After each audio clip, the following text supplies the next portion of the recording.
Assalamualaikum warahmatullahi wabarakatuh. Perkenalkan, nama saya Maulidia Auliani dengan NIM 190576042, kelas B angkatan 2019, Prodi Pendidikan Bahasa Indonesia. Pada hari ini saya akan mempresentasikan materi dari kelompok 1 yang berjudul cerita pendek, fiksi mini, cerita sambung, dan cerita anak. Dimulai dari pengertian cerpen. Cerita pendek atau sering disingkat sebagai cerpen adalah suatu bentuk prosa naratif fiktif. Cerita pendek cenderung padat dan langsung pada tujuan dibandingkan karya fiksi yang lebih panjang, seperti selanjutnya adalah ciri cerpen. Maka kita dapat menguraikan ciri-ciri cerpen adalah sebagai berikut. Yang pertama adalah alurnya sederhana. Yang kedua adalah tokohnya hanya sedikit. Kenapa tokohnya hanya sedikit? Karena latar tanpa yang dilukiskan lingkupnya relatif terbatas. Terdiri dari atas 3 halaman sampai 10 halaman. Habis dibaca dalam sekali duduk. Hanya ada satu plot atau alur. Watak tokoh yang diterangkan atau diceritakan secara singkat. Banyak tokoh, terbatas atau kurang. Selanjutnya ada unsur cerpen. Unsur cerpen dibagi menjadi 2, yaitu unsur intrinsik dan ekstrinsik. Unsur intrinsik ialah unsur pembangun cerita yang berasal dari dalam cerita itu sendiri. Berikut adalah macam-macam unsur intrinsik. Yang pertama adalah tema. Tema yaitu titik tolak pengarang dalam menyusun sebuah cerita. Pengarang menentukan tema sebelum mengarang. Pembaca menemukan tema setelah membaca seluruh cerita. Selanjutnya ada alur atau plot. Alur atau plot merupakan rangkaian kejadian peristiwa yang disusun berdasarkan hukum sebab akibat. Jenis alur itu ada 3, yaitu alur maju, alur mundur, dan alur campuran. Selanjutnya ada tokoh. Jenis-jenis tokoh itu dibagi menjadi 3, yaitu yang pertama tokoh protagonis. Tokoh protagonis itu tokoh yang mendukung cerita, atau biasanya tokoh utama yang biasanya baik. Yang kedua adalah tokoh antagonis, ya artinya penentang cerita, yang biasanya tokoh musuh atau yang jahat. Yang selanjutnya adalah tokoh pritagonis atau tokoh pembantu, yang biasanya baik protagonis maupun antagonis. Penokohan ialah proses pengarang dalam menampilkan tokoh secara pengarang menampilkan kelataran tokoh. Selanjutnya ada latar. Latar dibagi menjadi 3, yaitu latar tempat, latar waktu, dan latar suasana. Selanjutnya ada sudut pandang atau point of view. Ialah cara pengarang menceritakan tokoh. Ada 3 sudut pandang, yaitu sudut pandang orang pertama yakni aku atau saya, sudut pandang orang ketiga yakni ia, dia, atau nama tokohnya, sudut pandang campuran yakni pengarang membaurkan antara pendapat pengarang dan tokoh-tokohnya. Selanjutnya ada amanat. Amanat ialah pesan yang ingin disampaikan pengarang kepada pembaca, baik tersurat maupun tersirat. Amanat yang disembunyikan pengarang dalam keseluruhan cerita. Selanjutnya kita ke unsur ekstrinsik. Unsur ekstrinsik ialah unsur yang secara tidak langsung melekat dan membangun sebuah cerita yang berasal dari luar. Unsur ekstrinsik antara lain latar belakang kehidupan pengarang, kondisi zaman saat karya sastra itu diciptakan, latar belakang kehidupan pengarang meliputi tingkat pendidikan, profesi atau pekerjaan, status sosial atau ekonomi, pandangan politik, kepercayaan. Selanjutnya ada fungsi cerpen. Fungsi cerpen ada beberapa, yaitu yang pertama kreatif, sebagai penghibur bagi para pembaca. Selanjutnya fungsi estetis, memiliki nilai estetika keindahan sehingga memberi rasa puas dalam hal estetis bagi para pembaca. Selanjutnya fungsi didaktif, memberi pelajaran atau pendidikan bagi para pembaca. Selanjutnya fungsi moralitas, memiliki nilai moral sehingga pembaca mengetahui mana yang baik, mana yang buruk berdasarkan cerita yang terkandung. Selanjutnya fungsi religiusitas adalah memberikan pelajaran religius sehingga dapat dijadikan contoh bagi para. Selanjutnya kita akan membahas fiksi mini. Fiksi mini berasal dari kata fiksi, yang artinya dalam KBBI cerita atau rekaan, yang dalam kurung roman, novel, atau sebagian rekaan, khayalan, dan tidak berdasarkan kenyataan. Pernyataan yang hanya berdasarkan khayalan atau pikiran.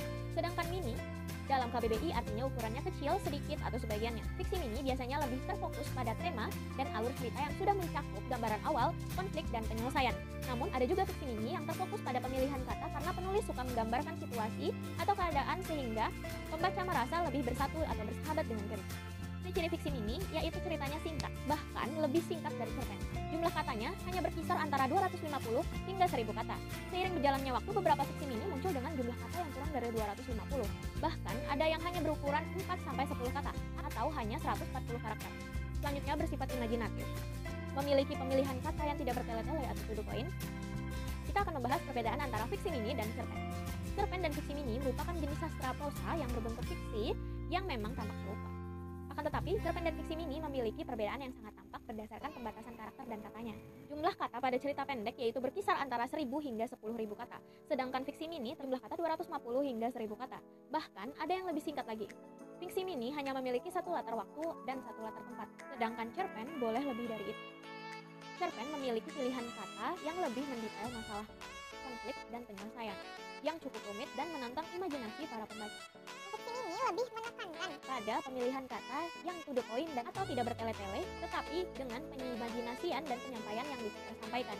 Selanjutnya ada cerita sambung. Agung menurut Panuti Sudiman tahun 1986 adalah cerita rekaan yang dimuat sebagian demi sebagian secara berturut-turut dalam surat kabar atau majalah yang berisi tegangan-tegangan atau intrintik-intrintik yang seakan-akan tidak ada habisnya yang dimanfaatkan untuk memenggal cerita. Struktural. Cerita sambung berbahasa Jawa rengat-rengat kaca bening, karya Yunani, ini akan dianalisis menggunakan analisis struktur.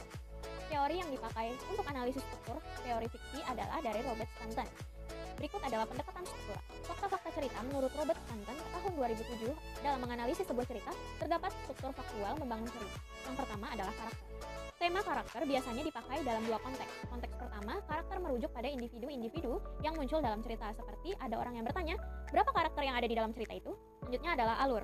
Secara umum, alur merupakan sebagian rangkaian peristiwa yang ada di dalam sebuah cerita. Istilah alur biasanya terbatas pada peristiwa-peristiwa yang terhubung secara kausal. Selanjutnya ada latar. Latar adalah lingkungan yang melingkup sebuah peristiwa dalam cerita semesta dan berinteraksi dengan peristiwa-peristiwa yang sedang berlangsung. Ya, ada tema.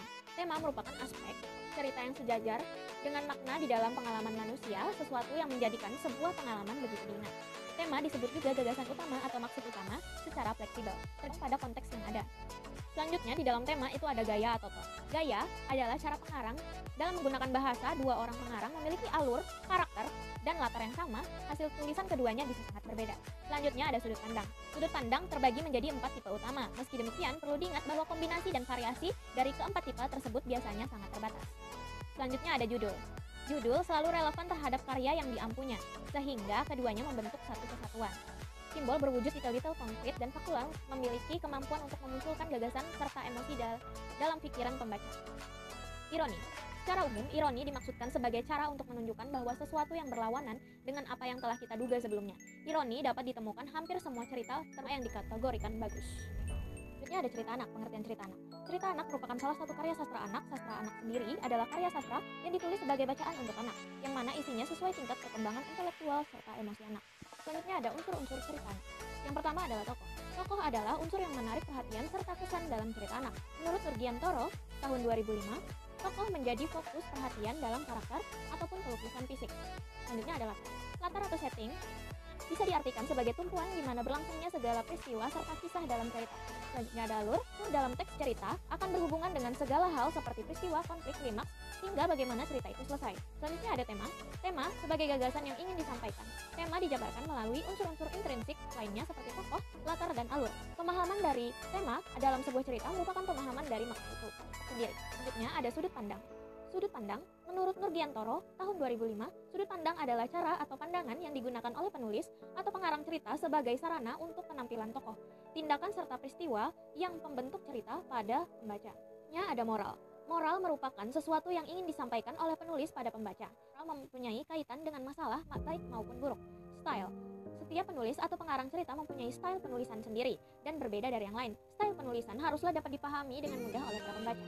Selanjutnya ada jenis cerita anak dan contohnya. Cerita jenaka adalah cerita yang menghibur serta mampu untuk membuat pembaca maupun pendengarnya tertawa. Cerita jenaka juga dapat dipahami sebagai cerita lucu yang mampu menghibur baik dari penokohan maupun alurnya. Ada fabel. Fabel memiliki pengertian secara umum sebagai cerita tentang kehidupan dunia binatang yang memiliki nilai moral dan budi pekerti. Penggunaan binatang dalam cerita fabel adalah sebagai pengganti tokoh manusia, namun digambarkan tetap dapat berpikir, mempunyai perasaan, berinteraksi, bersikap, dan dapat berbicara. Contohnya adalah cerita si kancil dan si buaya. Ada legenda. Pengertian dari legenda merupakan cerita prosa rakyat yang dianggap atau dipercaya sebagai cerita suatu kejadian yang benar pernah terjadi oleh yang mempunyai cerita. Legenda alam gaib. Legenda ini umumnya berbentuk cerita yang dianggap atau dipercaya pernah terjadi atau dialami oleh seseorang. Intinya untuk meneguhkan kepercayaan rakyat atau tahayul. Selanjutnya ada legenda keagamaan. Legenda ini biasanya dikenal dan dipahami sebagai legenda atau cerita dari orang-orang suci. Selanjutnya ada legenda setempat. Legenda ini biasanya mempunyai hubungan dengan suatu tempat, bentuk topografi suatu daerah, hingga nama tempat. Lebih mudahnya, legenda ini dapat dikatakan sebagai asal-usul suatu tempat. Selanjutnya, legenda perseorangan. Legenda ini biasanya dikaitkan dengan cerita dari tokoh-tokoh tertentu, di mana tokoh tersebut dianggap atau dipercaya oleh yang memiliki benar-benar terjadi. Mite. Mite atau mitos merupakan cerita prosa rakyat yang tokohnya makhluk setengah dewa atau para dewa, yang terjadi di antara dunia yang lain di masa lampau. Mite dianggap dan dipercaya oleh pembuat cerita pernah benar-benar terjadi. Maka cerita anak pertama adalah melatih kemampuan